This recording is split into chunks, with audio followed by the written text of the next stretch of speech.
We're going to visit Cindy. Cindy is a black lab mix, and we're going to teach her probably the most important exercise in basic obedience, which is what I call the attention exercise, teaching the dog to focus on us. The importance there, or what we're going to show the dog, is that it's dangerous to stray away. This is a very natural thing for dogs to learn. In nature, animals learn that by straying away from their own kind or their safe area, they get in trouble. And nature's not real gentle with solving this problem. So we're going to use a very simple technique to show the dog that if she wanders away from something safe and secure, she's going to get in trouble.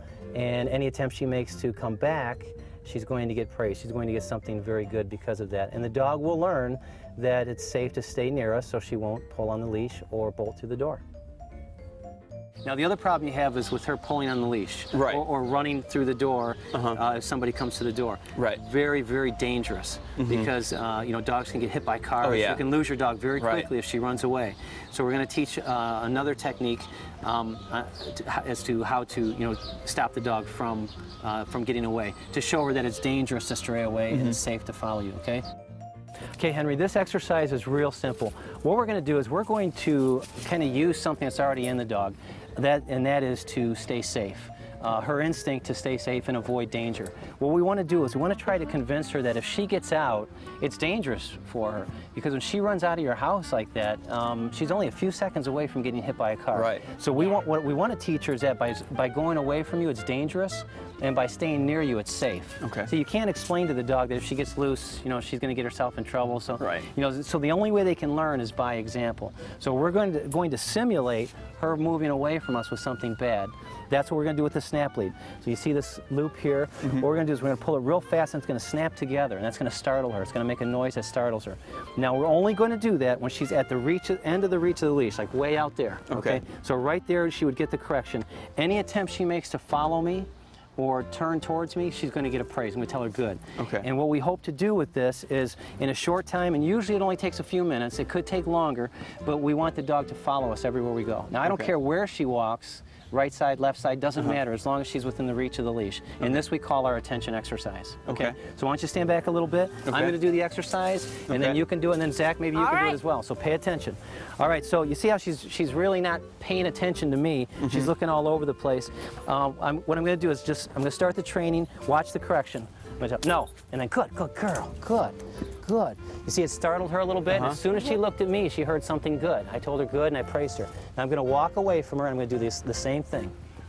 Good girl. That's good. Good. So any attempt she makes to follow me, I'm going to give her this praise. Good girl. That's good. Good dog. And I just keep changing direction. No. Good girl. Good. See, it's a real quick snap. All right? Yeah.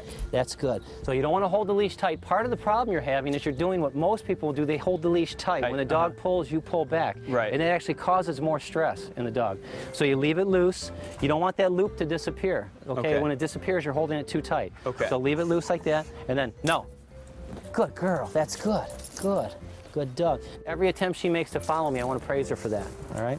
So I walk away, and I tell her, no, and then good girl, good. You see that? So in her mind, I'm not giving her the correction. She's getting the correction when she's away from me. Right. You see, I'm not causing it. Everything else may be causing it, but not me. Good. Now I'm going to walk away from her again. Now, one of these times when I walk away, she's not going to let me get to the end of the leash. She's going to turn before I get to the end of the leash, and she's going to follow me. So watch for that to happen. Good girl, good dog. That's good, good, very good. Good dog. Now at first, you see her, she's acting a little submissive. That's because she's starting to get it, but she doesn't understand it 100%. That's why she's still a little nervous. Once she understands this completely, you're going to see all that submissiveness go away. She's going to be very confident when she follows and when she walks. So I'm going to walk this way and then back again. No. Good girl. Good. Good dog. Good. Good. Now watch me do it again. I'm going to walk towards you, and then I'm going to walk away from you. Good. Good girl. Good, Cindy. Good. Good dog. Good girl. Now you see she's starting to get confidence now. When she gets to me, she's not real sheepish. She looks like she's expecting a praise. Okay, so she's starting to understand this part, which is good. Now you also see how she's pushing against me real hard. That's not an accident. Once they start understanding that it's safe to stay near you, then sometimes they'll overcompensate. Sometimes she'll walk between your feet, so you get caught with the dog between you. Other times she might step on your feet. That's all an attempt to stay safe, to stay secure. Good. Good girl. Good. Good dog. Good. There again, she's leaning against me. I walk away. Good. Good girl. Now, the way you know she's learned this is that when you're praising her 100% of the time as opposed to correcting her, you know she's got it. Okay, so you see the last few times I haven't had to correct her. Right. So she's starting to get it. Good girl. Good. Good dog. Good. Okay, now for the time being, the jumping, we're not going to be too concerned with. I only want to correct her for one thing at a time right now. Yeah. So I'm not so concerned with that. Now I'm going to walk towards you. Good, good girl, good. Now I really want to show you this point and illustrate it really thoroughly for you so you really understand what this is all about. I'm going to use you as a distraction, okay? What I want you to do is when we start the training, I want you to squat down. Now since you're her owner, as I approach you, she's probably going to want to run towards you, right? So you're going to represent a distraction as if you were to open the door and she wants to run towards someone else. No, good girl. So as I approach you, I want you to squat down, okay? Stay right there. Stay right there. And when she goes in front of me, watch what I do. I'm going to back up real quick, and I'm going to correct her for that. No. No. Good girl. Good. Good dog. Now, after doing this a few times, what she's going to do, she's actually going to avoid you. She's going to either walk next to me or slightly behind me when we're done. And I'll tell you why once we finish this up. No. Good girl. Good. Good dog, good. So watch as I approach. Remember that position. She's either going to be right next to me or slightly behind me. Now the reason why she's there is because she wants to see you, but she knows she has to see me. If she loses track of me, she gets in trouble, right? So that's why standing here, she can see everything in her periphery, you see? So she's starting to become aware of the safety and danger issue, okay?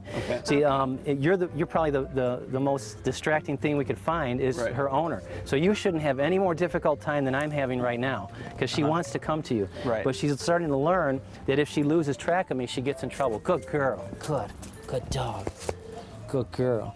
So does that make it illustrate a little bit better for you? Good. Now watch as I approach you. Good. Good girl. Good. Good dog. Good. That's good. Now go ahead and kind of pat your legs like you want her to come to you. Here, Cindy. Good girl, Cindy. Good. Good. You see, so she's starting to, you know, we do this just to show that the dog will avoid anything that she thinks is causing that correction. Okay? So we're not going to do this with you anymore. You're actually going to show her that when she wanders away from something familiar, that's what happens to her. All right? Now, whenever you switch handlers, this is going to be really confusing for the dog. I've just been correcting her for going away from me. So when you take her, I want you to tell her, go ahead and grab the leash, tell her, I got you. I got you. Now, I want you to gently guide her away. Now, if she follows me, don't correct her, okay? Zach, you and I are going to walk over here. Alrighty. Okay, good. Good. So initially, if she were to follow me, you just tell her, I got you, and you gently guide her away, because this could be an honest mistake. All right, now you're going to do the same thing I did. So walk away from her. Here, you and I will step back. Walk away from her. Hold the leash at the very end. And then, good, you just missed your first input. Good, you missed your second one. See, as soon as she looks at you, you want to praise her. See how quick you have to be? Good. Okay, yeah. Okay, walk back this way. And good. Good. There you go. Cindy, good girl. You got it that time. Yeah. See, dogs learn through immediate association, so you have to get that praise and the correction. Good there girl. You go. Good girl. As soon as she offers up that response. Yes. Okay, now walk back this way. Good. Good puppy. Good puppy. Good. Yes. Now try to stand behind her. Try to have her lose track of you. Walk behind her in a circle, and what she'll do is she'll start looking for you. Good. Now you should have praised her when she turned to look at you. Okay. Now walk away from her. Walk away. All right. Good. Good girl. Good girl. Good. Once you've got her trained, Henry, you shouldn't even be able to sneak away from your dog. She should know where you are at all times. Good. Good pup. Good pup. Yeah. Now, we're not doing this directly in front of your home. We're doing this on what we call neutral ground, and there's a reason for that. I don't want her to think that if she strays away from you in her own house, she's going to get in trouble. See, we're trying to teach her that familiar things are safe. Things that she's not sure of, she should stay away from, okay? And that's a real good lesson for a dog to learn. Now, Henry, you'll notice that when we give the dog to Zach, the dog will start slowing down her behaviors because she gets confused. Zach handles the dog a little bit differently than you. When I originally had the dog, and then I gave her to you, and then I took her back, I had to correct her more than when I gave her to you, simply because you do things slightly different. And that's what you're going to see. Now, I see right here, the dog's kind of confused, doesn't know what to do at this point. Okay, Come stop on. right there, Zach. Stop right there. So sometimes when he looks at Zach, or she looks at Zach, she doesn't get praise. Sometimes she actually gets a correction. So you see how that's confusing the dog. That's why we want to make sure you do the exercise first, and then you supervise it with Zach. So maybe the next week, you're going to be doing the exercise exclusively. Once the dog understands, then if Zach makes a few mistakes, it'll be seamless. The dog will still pick it up. Okay. Now, Henry, the final thing you have to do with this is you have to start getting her out in different environments, different areas. We've just been working her in a very small section of the sidewalk. Once we get her over to the next house, she's going to start at square one. But each time you retrain her, it gets faster and faster, the whole process. All right. And then by the time, you know, a couple days, after a few days, every new environment, she's going to learn so quick, you won't even have to correct her. Okay. All right? So like when I usually take her on about a 45-minute walk. Should I, at the start, just do the first part of this, like the training, for like the first 10 or 15 minutes, and then just kind of let her walk normally, or You should never let her pull, ever. Okay. So take the whole thing as a training. Yes. Okay. Yeah. See, what we want to do is we want to teach her. This is not just a training exercise. This is a life lesson. Okay. The cars have been driving by, you know, every 20 or 30 seconds. See, so she has to learn that it's dangerous. It's the same as the lesson that fire is hot. When you put your hand in the hot stove, you're going to get burned, right? And it has to be a lesson, so you learn to keep your hand off the stove. That's what this is. So she has to become convinced that it's dangerous to stray away, and it's always safe to follow you. If she's not sure, she's going to default to following you. Okay, and she'll never run out of the house again. Now you can do this exact same exercise. Remember I told you to do it in neutral ground. You can also do it at your front door when she's bolting out. So the first few times you open the door when she's around, keep a leash on her, pick the leash up, and when you open the door, when she bolts out and bolts towards the neutral ground, you're going to give her the correction. And then when she comes to you, heap a lot of praise on her. Let her know that, you know, everything's good and that she's safe and secure when she's near you. All right? And she's going to be she's a very smart dog, and she's a real quick learner. Yeah. So you're going to have an easy time with that. The limiting factor here is you. If you drop the ball on this and you stop, she's gonna, you know, it's not instilled in her yet.